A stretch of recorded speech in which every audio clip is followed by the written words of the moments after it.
kind of navigate this? Do you want me to explain what the form is? Do you want me to spend more time explaining how to use it? Do you have any specific questions?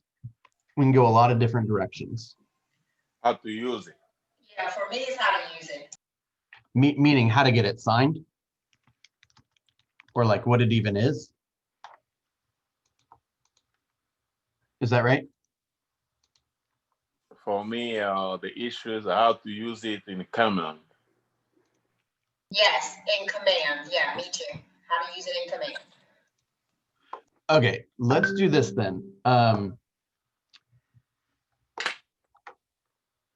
want to make sure that we understand. I don't want to minimize the importance of doing it in command. Certainly that's important, but I do want to make sure we spend enough time understanding the document itself. Okay. Let's do that for just 1 second first. And then we'll move on to command.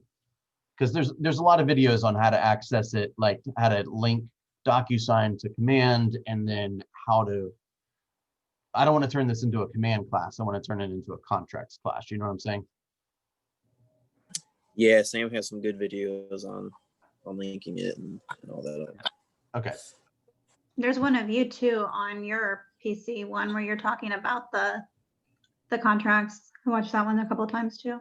Yeah, exactly. So I do want you to get to understand how to find it within command, but I want to spend most of the time here helping you understand what the contract even means and how to use it. Okay. Because there's some things where like I don't even know what it's talking about in the contract. So that's what I was hoping this would be, like, this is the contract. Talk to me like I'm stupid and don't understand what I'm reading, because I don't. All right, perfect. I'm going to talk to you like you're stupid. Actually, I'm not going to talk to you like you're stupid. I'm just going to talk to you like you've not done this before, because you have a realtor for 15 years. Okay. Once sign. 1 second. No. Add to C. Okay. Save all along. All right, here's the deal. Here's what the deal is with buyer brokerage agreements, okay? This is essentially the same thing as a seller listing agreement. It is a commitment between you and a buyer that they're going to work with you and you're going to work with them, okay, exclusively. Now, what I want to make sure, I'm going to stand up for a second. What I want to make sure you guys understand is that we certainly don't want to waste time working with people that are not worthy of our time. However, we have to do a couple of things. We have to have a couple of ideas in mind when we're courting a buyer. First of all, one of the very first things we always talk about is, oh, don't show any homes without a buyer brokerage agreement, or don't show any homes until you have a pre-approval letter. Okay. When a buyer calls and says, I want to buy a home, what they mean is, I want to go look at homes with someone who can let me in the door. I really don't care who lets me in the door. I just want to see the homes. They don't want to be accosted with, where's your pre-approval letter and sign this exclusive agreement with me. Y'all hear that? So what we want is clarity on their financing and exclusivity in writing. What they want is to see the house, right? And so we have to make sure that we're getting what we want, yet we're honoring what they want. So we have to be careful in how we pitch this to our clients, okay, or to our prospects. Now, this is just the way I always did it, okay? I'm not saying this is the right way or the wrong way or the only way. I'm just sharing you how I was successful with this, okay? So I would have a conversation with somebody who wanted to begin this buying process with me. The first thing I would do is I would schedule a buyer consultation. So I brought them into a kind of a neutral site like the office or Starbucks or something like that, and I presented to them. Okay, that's the buyer presentation that we've talked about before, which is things like, you know, what's most important to you about the process? Why is that important? What happens when that happens? What's the second most important part of this process, right? How do I win with you? How do I lose with you? Now tell me a little bit about the house. Talk to me a little bit about your plans for financing. So you don't come at them and say, well, I'm not doing anything till you send me a pre-approval letter. Well, you ain't going to get that business with that attitude. Okay. You need to ask them in a more or a less accusatory way. So tell me, will you be using cash to buy this home, or will you be obtaining financing? Right. This is all happening at the buyer consultation. They're like, ooh, he thinks I've got the cash for this home, right? You're there's a certain style to it. Okay. But then when they say they're basically forced to answer the question, no, I'm going to be obtaining financing. And at that point, you could then say, tell me a little bit more about that. Have you spoken to a lender already? Do you have a pre-approval letter already? Do you have clarity on the down payment options or the loan, the different loans that you could obtain, right? Are you a veteran, or do you need an FHA loan? Is there anything unique going on here, right? And that way it's more of a consultative answer rather than a don't talk to me until you have this in your hand, right? Because you also need them to understand, hey, you're going to have to come to the table with some down payment money, and more than likely you're going to have to come to the table with some closing costs, or at least know how much you need so that we can ask the seller for that stuff, right? So you immediately take this kind of teaching educational approach to this courtship. Okay. Meanwhile, what you're telling them is that they're going to learn a lot by working with you, and it's a really complex process. Meaning, if they go and work with somebody who is not thorough, who doesn't have an educational approach, or is too pushy with the things that are important to them rather than the things that are important to the buyer, they're not going to work with that person. You follow me? Okay. So at the end of that meeting, I would bring the exclusive buyer brokerage agreement in paper to them. And I would say, now, this is a document called the exclusive buyer brokerage agreement. Okay. And what it's designed to do is to make you into a client. Okay. Today, and I would always kind of frame this from a license law perspective. Okay. Today, you are my customer. Okay. When this document is signed, this is how you become my client. It's essentially a loyalty agreement. And the contract goes through plenty of detail on what that means, right? What my obligations to you are, what your obligations to me are, and it lays out all the different stuff, okay? And then I would explain, hey, as my customer, the state of Georgia requires that I only do what's called ministerial tasks for you. You probably remember that word from license law class, or pre-license, which is essentially I can only do things that, for lack of a better way to put it, you can do, right? How big is the home? What's it listed for? How long has it been on the market? What school district is it in? Does it have a basement, right? Basically things that they could look up themselves. It's just like reciting public information, okay? As soon as you want me to use my brain, I was always taught ministerial tasks are things you can do with your hands and your feet, right? Client-related work is what you do with your brain. Here's an approach that we might use in terms of negotiation, right? Here's my analysis of the data to suggest an offer price, that kind of stuff. As soon as you want me to perform for you on that level, this document would need to be signed. Okay. Then I would go through briefly a couple of things with them. Really, there's not much on here that needs to be vocalized. There's two main points that you need to get to your buyer as soon as you possibly can. The first is that the commissions are paid for by the seller of the home that buyer buys. Now, there's two cool parts about that. Number one, the buyer doesn't have to pay for your fee. The buyer gets representation for free, okay? The second cool part about that is that the buyer is not going to feel pressured to buy a particular home, or a home that's listed by a particular brokerage or agent or any of that. It makes no difference. So if the home is available, if it's new construction, if it's a resale, if it's a for sale by owner, makes no difference. If I find it or you find it, it's a home I can help you pursue. Not only will my commission be paid for by the seller of that home, but because, quite frankly, it doesn't really matter whether you buy house A or B or F, you're not going to feel pressured from me to buy a home. If we walk into a home and it ain't the one for you, you know, it's the wrong color, the wrong size, it's in the wrong area, whatever, let's just leave because we're not buying this one and I'm not going to force you to buy it, right? So the second you identify the fact that this house isn't for you, tell me and we're out the door. Okay, make sense? So I can play the more of the role of the consultant rather than the role of the salesman, so to speak. Follow that, guys? Okay. Just shout out if you have any questions, okay? So I can play the more of the role of the consultant rather than the role of the salesman. So I do not expect you to sign this now, although I have had people that have signed it right then.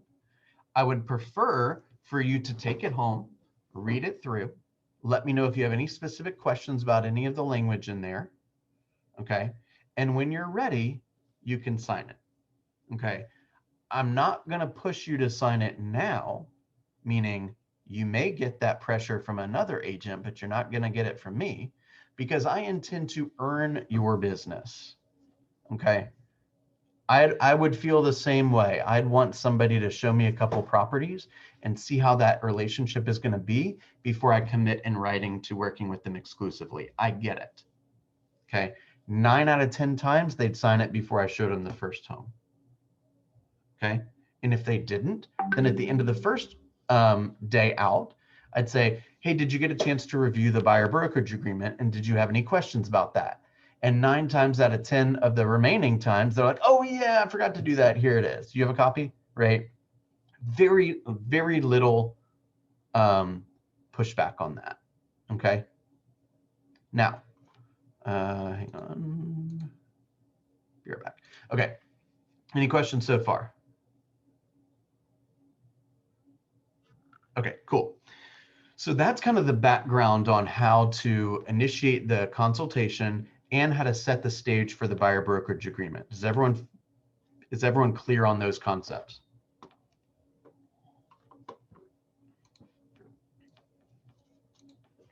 Is everyone clear on those concepts?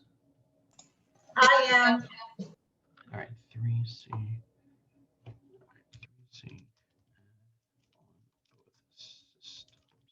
Okay. Okay, perfect. So now let's go through the buyer brokerage agreement and how to complete it. Okay, can everyone see my screen? Everyone see this? Okay. Buyer, make sure that you have the formal legal name of the buyer or buyers. Okay. If they have like a middle initial or something like that, or you know, I have a client, Beth, but obviously that's probably not her legal name. Her legal name is Elizabeth, right? So we put Elizabeth on there. So full legal names here. Okay, you put down the buyer. The broker is Keller Williams Realty Consultants. Okay. And agree into this agreement on this date. You just put today's date. Okay. The term beginning date and ending date. Again, there's no like perfect way to do it. There's a lot of different ways you could do it. I would put starting date would be essentially that day. And depending on the time frame goals of your buyer, I would probably be like a minimum of 120 days and maybe 6 months or so at the maximum. Okay. Don't put a date, like don't worry if they like freak out about the dates. Okay. If, for example, this, by the way, this contract is able to be terminated at any time by either party without penalty. Okay. And I would always include that in my explanation. So, you know, if you sign this and ultimately you realize that we're not a match, you're able to, we're able to part ways without penalty. Okay. Now, you do want to keep record of all the properties that you've shown your buyers, because if, for example, the buyer tries to use you to see a home, then fires you, then contacts the seller directly, right? Then there's some protections there for procuring cause. Okay, we might have time to get to that soon. But I would say somewhere between 120 days and 6 months for the buyer agency agreement. When they know they can terminate a document, they're more likely to sign it. In addition to that, when they put pen to paper, things change. meaning now they feel like they've got some kind of obligation to you. It's almost like, you know, it's almost like they need to have like a breakup conversation with you, at which point you can most likely outscript them. Y'all follow that? Can I ask a question about that, Bill? Yeah. Did you say 120 days or 180 days maximum? It's somewhere between 120 and 180 days is the time frame I'd have it for. Okay, the reason why I'm asking is during Mega Camp, there was a speaker who said he started doing his exclusive buyer brokerage agreements for like a year or 2 years. And, you know, like I recently mentioned to you, I lost a couple of people out of my pipeline who decided to go with other people, maybe because I wasn't touching them enough. Right. So what do you think about when you first like have a conversation with somebody, getting a buyer's brokerage, an exclusive buyer's brokerage agreement with them then, and having it for a year so that, you know, if they're not quite ready yet, but they're going to be ready in 3 months or 6 months, they kind of feel a commitment to stick with you. As long as you explain that if they don't want to work with you at any point, they can cancel the agreement. How do you feel about that?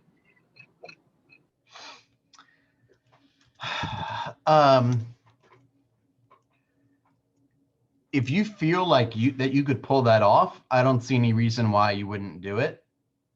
But I never did that. I never felt the need to do that. Like, if they're going to work with me, they're going to work with me. If they're not going to work with me, it doesn't matter. It's kind of like if they sign this thing and then they have regrets and then they like don't want to ever work with you again, they'll just stop taking your calls, right? You just have to be very careful with that because it can come across salesy. Okay, thanks. Right.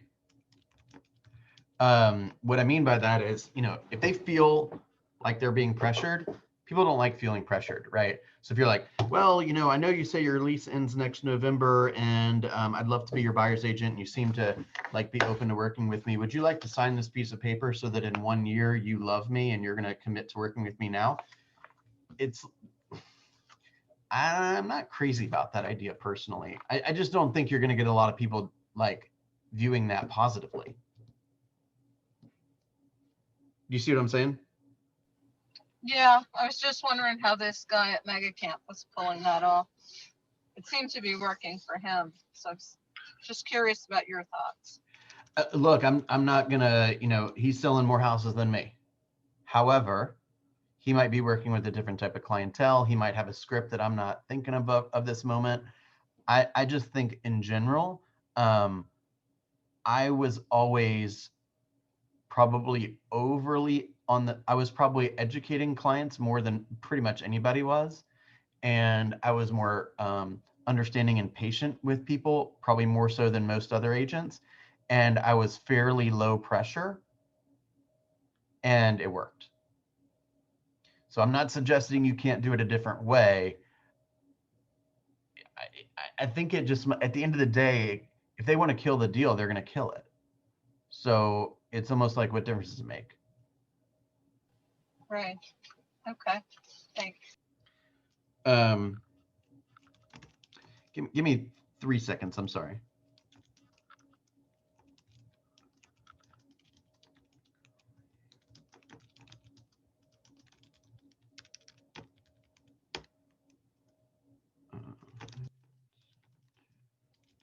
Okay. Any other thoughts or questions on that particular part?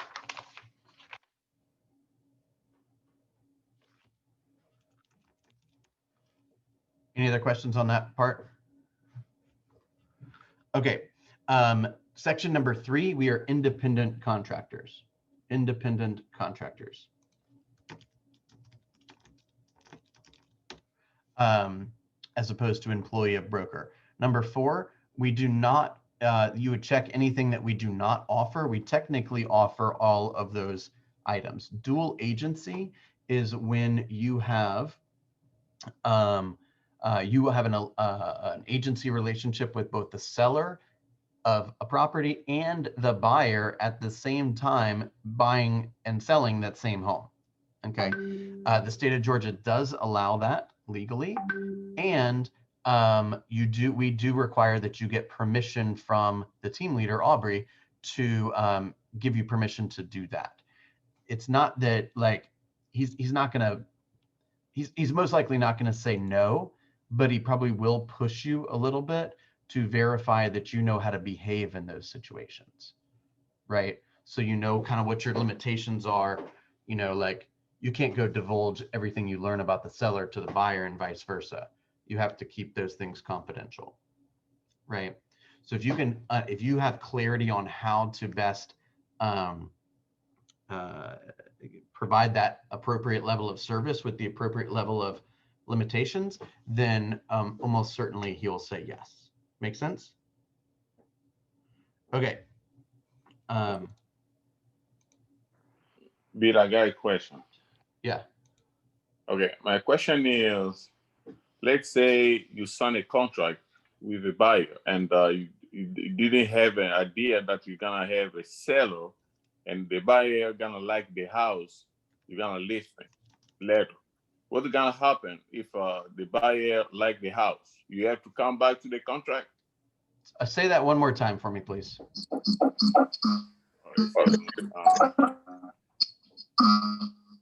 Give me a second, please. Okay, I can repeat it again. I was saying this. I signed a contract today with a buyer, and I had no idea that tomorrow I'm gonna list a house with a seller. And after days, the buyer liked the house. And I'm the only agent. I'm gonna manage the seller and the buyer. What's gonna happen? I have to come back to the contract with the buyer. So you have a buyer. You have a buyer who wants to buy a home. You have a seller who owns the home that buyer wants to buy.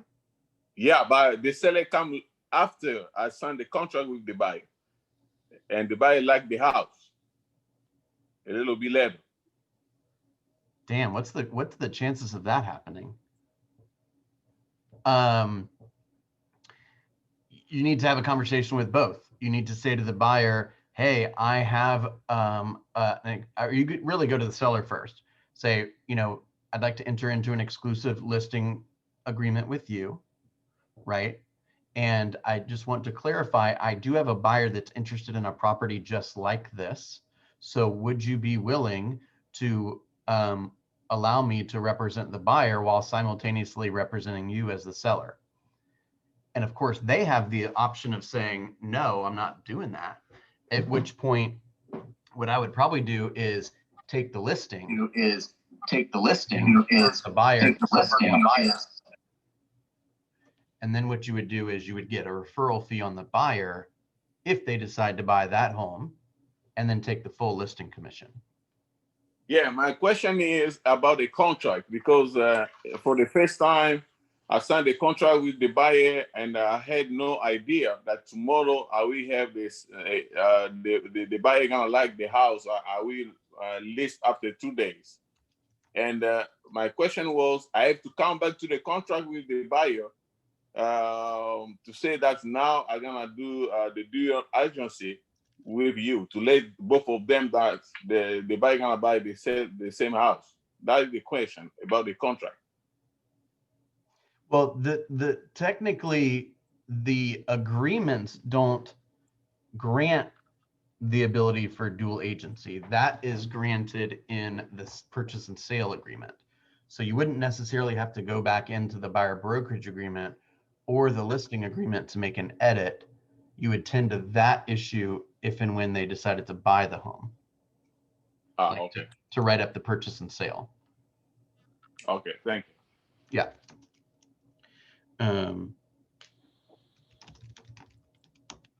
Okay. Next, commissions.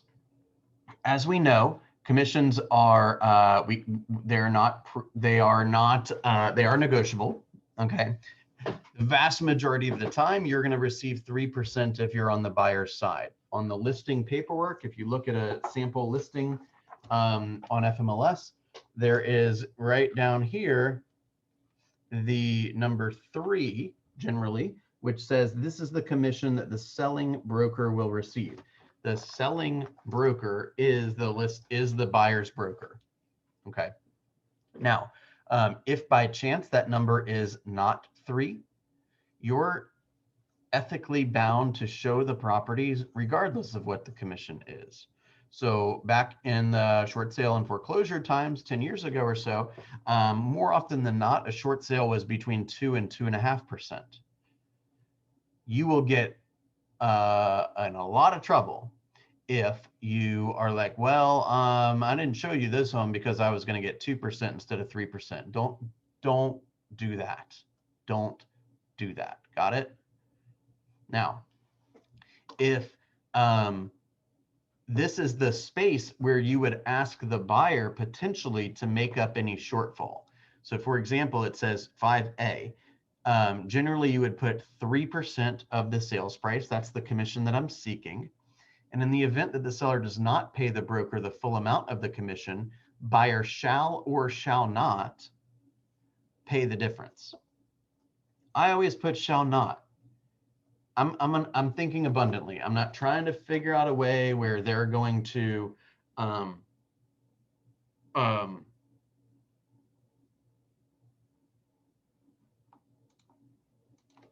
yes.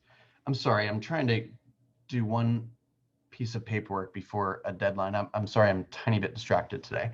I was an abundant thinker. I wasn't thinking to myself, I wasn't trying to make a big deal of the commission. I didn't want them to choose their second favorite home because they would have to come out of pocket $1,000 to pay me off. You see what I'm saying? I just wanted them to buy the home they wanted, and I was going to get paid. And I wasn't particularly worried about it, right? You guys follow that? So generally, I would write 3% in here, and then I would write shall not pay the broker the difference. Okay? Shall not pay the broker the difference. Section 6, separate commission on lease. Okay, Bill, can I ask a quick question? I know it's varying from the contract, but I do have one that's 2.5% on the listing sheet. When do you negotiate that with the listing agent? I'm not sure you do. Do you know So why it's 2.5%? No, I do not. Is I it a guess short I'll- sale? No, it's not. This is another Keller Williams agent.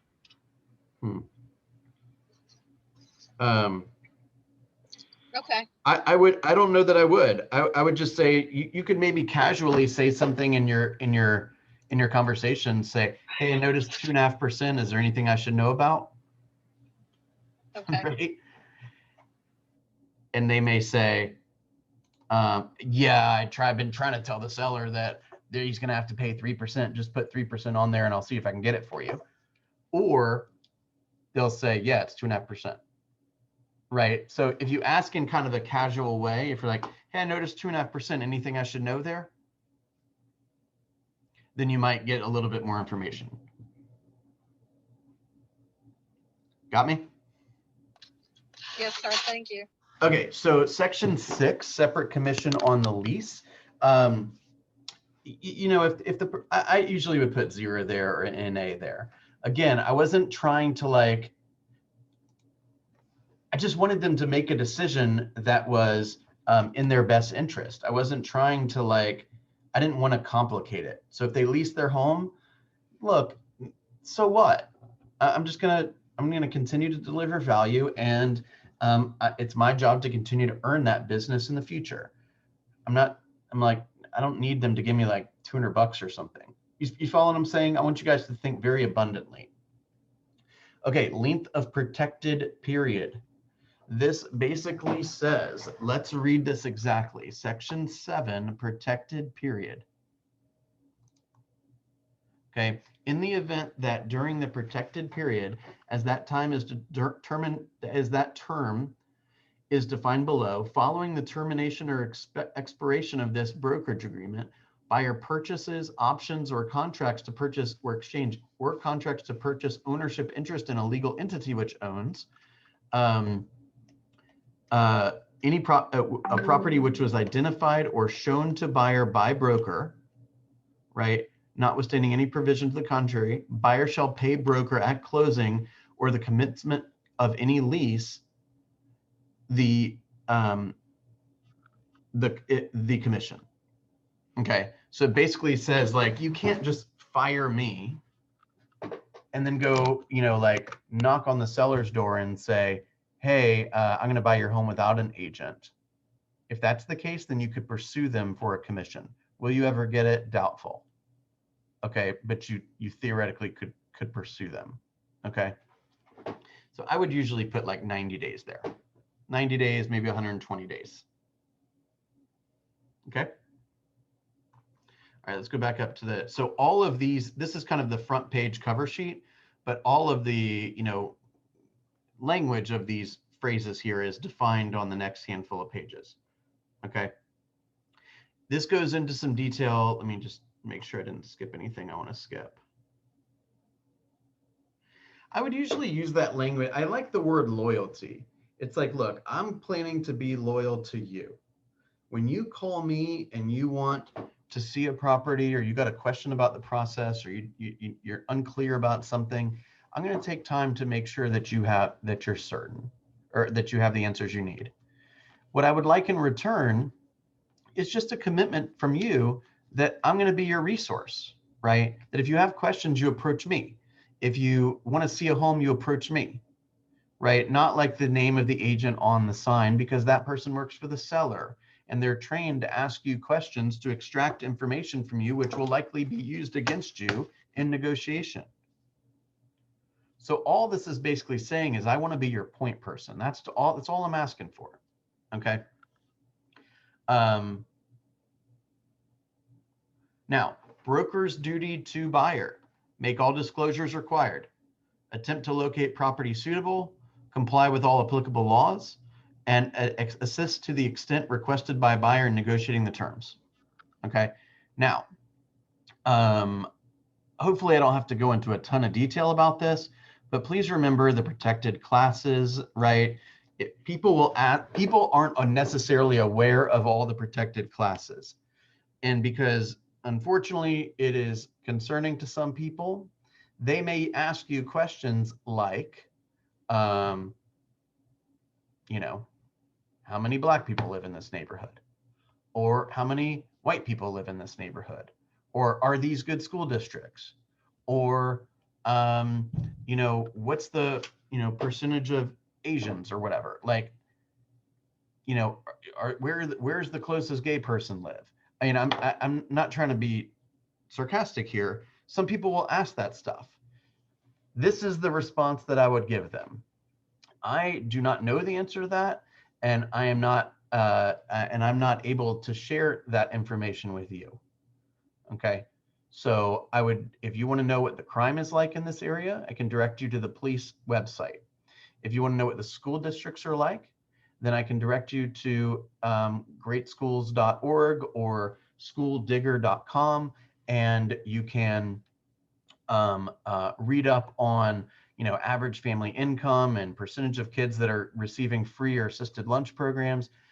If you want to know how many Black people live in this neighborhood, the only thing I could recommend you doing, first of all, that's pretty much the end of our relationship, by the way. I'm not gonna get involved in that, right? But basically, look, the only way to figure that out is to sit at the front of the neighborhood and see who drives in and out. Okay, there's no other way to do it. Okay, now I do want to make sure that everyone hears this loud and clear. I'm not going to tolerate any of that crap, right?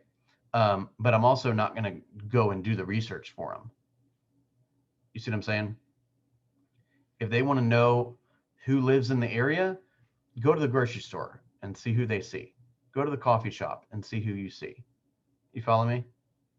These are very sensitive topics, right? There's language in here about checking the sex registry list, right? Are there any sex offenders that live nearby? Okay. What are they guilty of, right? Like I had a buyer one time, we all knew about it. There was a sex offender that lived a couple doors down. He ended up buying the home. He was totally comfortable with it. And look, I've probably got controversial enough already, but there may be somebody that says, certain things are worse than others, right? And what this guy was found guilty of was not particularly concerning to the buyer. Okay. Follow all that, guys? You guys are normally quiet on me, and when I get a little controversial, I want to make sure I haven't upset anyone. Do y'all hear what I'm saying? Yes, Yeah. sir. Okay. Yeah. Okay. Buyer's duties to the agent, right? Buyer agrees to be reasonably available to see the property, right? Timely respond to communications, provide broker with accurate and complete information, right? Basically do the research. Okay. It's a little line on fair housing, and notices. Section 19 is some pamphlets that you can find within DocuSign and within RDocs, which is going away, but for now, that these are disclosures that you can make to the buyer. They're written by attorneys and they're written by, their GAR forms. The ABCs of agency, I would always do that. If they are considering, if they basically described a home for you, or that they would be willing to buy a home that was built prior to 1978, I would give them a lead-based paint disclosure. Probably one of the scariest documents you're going to read. However, you got to do it. Okay. A mold disclosure, right? Guide to radon. I would give them that too. Protect yourself when buying a home. If they're considering a home with an HOA, give them that one. If they're considering a condo, give them that one. Protect yourself when buying a home to be constructed. If they're doing new construction, I'd give them that one. Okay. If they're buying a short sale or a distressed property, give them that. If it's applicable, give it to them. Special stipulations, there's generally not any type of special stipulations that are probably relevant here. But if you've agreed to do something like, I don't know, buy them a home warranty or something, or, that's where you would put it. Okay. And then you complete this signature page. This is the only document, this and the listing agreement are the only documents that I would ask the seller, or ask the buyer to put their full information, right? You want their mailing address, you want their email, you want their cell phone number, you want all that. Okay. What I'm contrasting that to is, the purchase and sale agreement, which asks on the signature page for like their email and their address and their cell phone number and all that. I don't want the other party with that information. They get the buyer's name and that's it. They don't get their cell phone number because I'm in charge and I don't want you calling my buyer. You want the buyer, you go through me. Make sense? Any questions on that? No. Is that helpful so far? And if we're using a hard copy, we need to make sure that we have more than one copy available so that they can have a copy immediately. Is that right? I'm not positive I understand what you're saying. I'm saying, like, if we're sending it through DocuSign, then of course they're going to have a copy of the executed contract, the executed agreement. But if we're meeting them at a coffee shop and we have a hard copy of the buyer brokerage agreement that we're reviewing and asking them to sign, shouldn't we have two copies of it so that they have a copy that they can keep and we have a copy? Because aren't we supposed to make sure we provide a copy immediately to all the parties involved? Boy, Donna, you are a rule follower. Woo. I had held this license law class yesterday, and I think a couple of other people did too. So okay, so brought that up. I certainly don't think there's anything wrong with what you just said. Me personally, I never did that. I just sent, if they signed something in writing, right, with pen to paper, I just scanned it when I got back to the office and sent them a copy. So if you feel more comfortable, I think if you were to do it Melba's way, that'd probably be the better way to do it. If like you forget a second copy and you tell them, hey, I'll be back at the office in an hour and I'll send you an executed copy of what you just signed. Personally, I think that's reasonable. If you have an iPhone and you go into notes, you can scan the paperwork and save it as a PDF and send it to them or yourself. Yeah. And you can do that right then and there. I just wanted to make sure that everybody knew that they have to have a copy, however we get it to them. Cool. Thank you for that. Thank you for that. Okay. Any other thoughts or questions on that? Okay. Let's move on to the listing agreement. Fair? All right, let's move on to the listing agreement. So same thing. You get a inquiry. Somebody says, hey, I want to learn more about what listing my home with you might be like. You schedule the appointment. Remember, we have one thing I forgot to mention on the buyer side is we have these pre-approval or pre-qualification questions, which we're asking before we set the appointment, right? Because you might want to ask those questions like, tell me a little bit about your timing. Tell me a little bit about how you plan to finance the home. You want to get a little bit of information ahead of time so that you can make sure that it's a smart investment of your time. Okay. Same thing on the listing side. You're asking them the pre-approval questions, which are right here, the pre-qualification script, which we've been going over a little bit over the last few days, right? That's like, if what I say makes sense and you feel comfortable and confident that I could sell your house, are you planning to list with me when I come out on? Make sense? And you're asking these questions like, how soon do you need to be there? Where do you want to go? If I were to sell your home in 30 days, would that pose a problem for you? What's the price you won't go below? How much do you owe on the property? All that kind of thing. Make sense? Yes. Okay.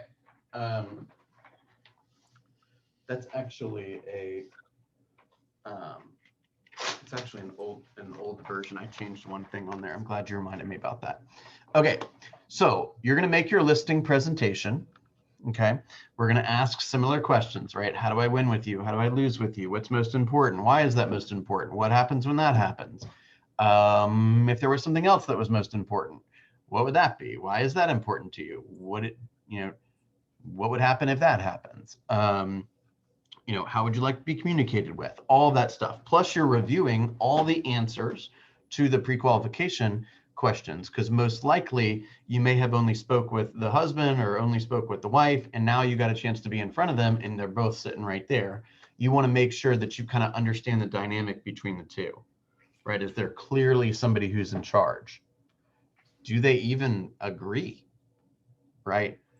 You may realize that, and quite honestly, oftentimes they're different. They're very different, right? Maybe the wife wants to hear the numbers, and the husband's just like, show me where to sign, or the other way around, right? Somebody might be super detail oriented, somebody might not be. Somebody might take be real serious about prepping the home. Somebody might want to just blow it off, right? So you got to navigate these different personalities. Okay, so let's move on to when it comes time, right? We're going to do a close at the end of the presentation and basically say, are you ready to get started? Right? Do you have any further questions before we start this process together? And they say, no, you sound awesome, Bill. Where do we sign? Right? Say, all right, boom, boom, boom. Here's where you sign. Okay, I want you to understand and also prepare. Like, what are you going to feel like if you don't have a listing agreement ready for them to sign, and you're like, oh well, I'll upload it, later on and send it to you digitally. No. Get it signed. Upload it later. Make sense? So don't go to these appointments without the paperwork ready to be signed. Prepare as if it's a no-brainer. Okay. When you are getting the listing agreement signed, I would always, and again, I'm just explaining how I always did it. I always checked section, you obviously you fill out the address here. I always check section B1 attached as an exhibit here too. The legal description is basically how the county defines the property, okay? So it's things like land lot, deed book page, block, unit, phase, section, neighborhood, yada, yada, okay? You can always email Kern, or the person at Kimball and Brandon, I forget her name, but and say, hey, I'm looking for the legal description of 123 Hill Street. Okay, the cleanest way for them to do it, that's free by the way, is if you give them the address of the home you're looking for, the county that the home is in, and the seller's name or sellers' names. Okay, so that's the easiest way for them to look it up. So, hey, 123 Hill Street, it's owned by William and Rachel Linkwald, and it's in DeKalb County, right? And they can send you what's called the legal description, which you would just attach as an exhibit, okay? That prevents you from any type of typos in here. Got it? Listing period. Listing period, I would, of course, look to see what the typical homes are selling for, right? Are they tend to sell in 5 days, or are you taking a multi-million-dollar listing where the average sales, time days on the market is 200 days, right? So we want an agreement that's going to be reasonable based on the type of market that we're within. I would say an absolute minimum of 120 days. And just for your normal run-of-the-mill, I'd probably suggest a 6-month listing period. Okay. Broker's duty is to have the list price here. Okay. Depending on where you're at with respect to the list price, I might put to be determined there. But if they're ready to sign, I'm going to get them to sign. Okay. And it also depends on, like, are we putting the sign up tomorrow, or are we going to do the carpet and then put the sign up? Because if we wait a week after the carpet's done, there could be a new listing that we need to make an adjustment on. You see what I'm saying? Negotiation. Generally, you would say the seller does authorize the buyer to participate, or the broker to assist, right? Marketing. In there, you would put First Multiple Listing Service, Georgia Multiple Listing Service, and Keller Williams Listing Service. Commission. We all know commission is negotiable. It's generally somewhere between 6 and 10%, right? But generally, you're probably going to put 6 there, okay? And then, so it'd be seller 6A would be 6% of sales price, right? Like that. And then broker agrees to pay a cooperating broker, if any, that would probably be half of it, or 3%. Make sense? Okay, protected period. Similar to the protected period from the other agreement, I would probably put around 90 days there, 90 to 120 days. Okay. The difference with protected period is if they fire you or your agreement ends and then they hire another broker, your protected period's over. You're not going to get paid. If they don't sell the home and somebody that you introduced the home, that was introduced to the home because of your marketing efforts, you could be paid. But if they relist, like I've always been the positive side of this. I've never been the negative side. But for example, if somebody's listing expired and I became the listing agent on Monday, and then the person that saw the home at an open house Sunday came back on Tuesday and bought the home, and I was the recipient of the deal, right? They had their own agent, but I happened to be the listing agent when the offer was submitted. So because that seller hired me, then that first listing agent's protected period was over. Okay, again, you're an independent contractor. There's no agency. We do not offer. If the person is in the middle of some type of unique situation, like a divorce or a bankruptcy or a short sale, or an estate, then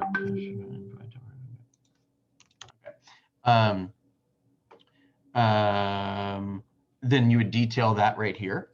Okay, and of course it spends time going through what a lot of this stuff means, right?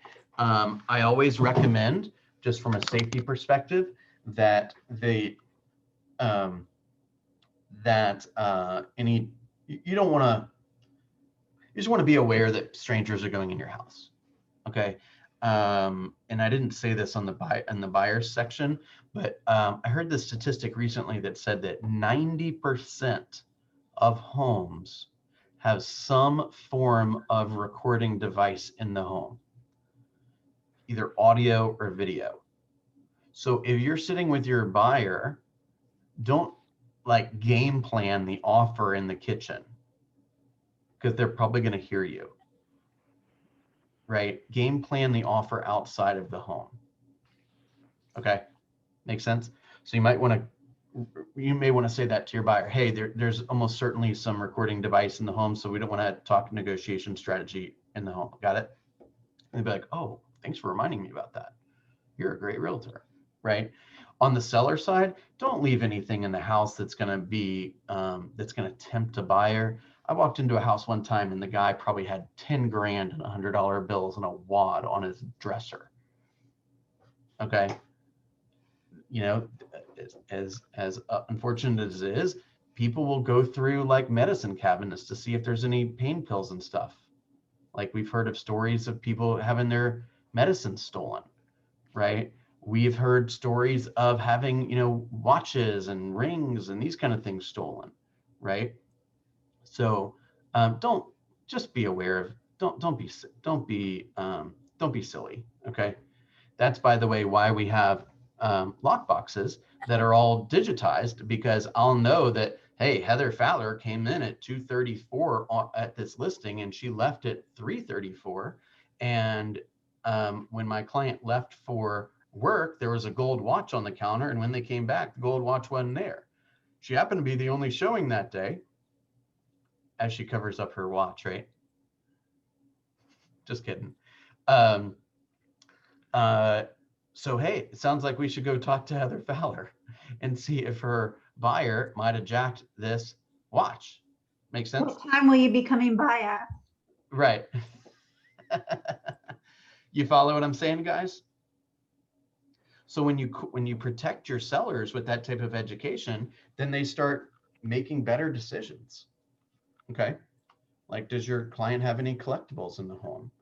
Right? Do they have any, you see what I'm saying? You just want to be careful about that stuff. Okay. Put it in a safe. Don't be silly. Okay. Let's see. Any questions? Oh, same thing right here with respect to the exhibits and brochures, brochures that are more relevant to a seller, right? Protecting yourself when selling a home, radon, mold, lead, agency, etc. This gives you an opportunity to say that the legal description is attached, right? Any special stipulations. A stipulation for a seller might be something like, if the home is rented before it's sold, and then no commission would be due for the sale, only for the rent, or something like that, right?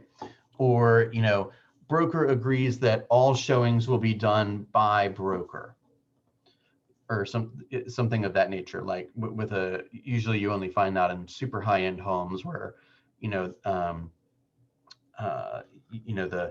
the listing agent is expected to sell the home, basically. Like, hey, let me show you the wine cellar, let me show you the motion detector, let me show you how to operate the gate, let me show you how to treat the pool, let me make sure you understand why this roof is unique, whatever it is, right?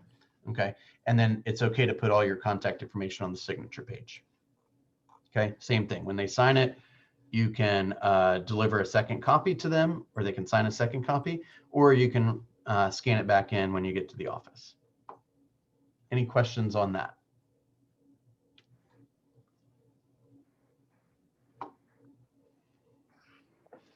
Any questions? Any questions? Okay, was that helpful? Was that what you were hoping to receive today? Yeah, it was. What was that? Okay. You guys have an awesome day. See you soon. Thank you, Thanks, Bill. bro.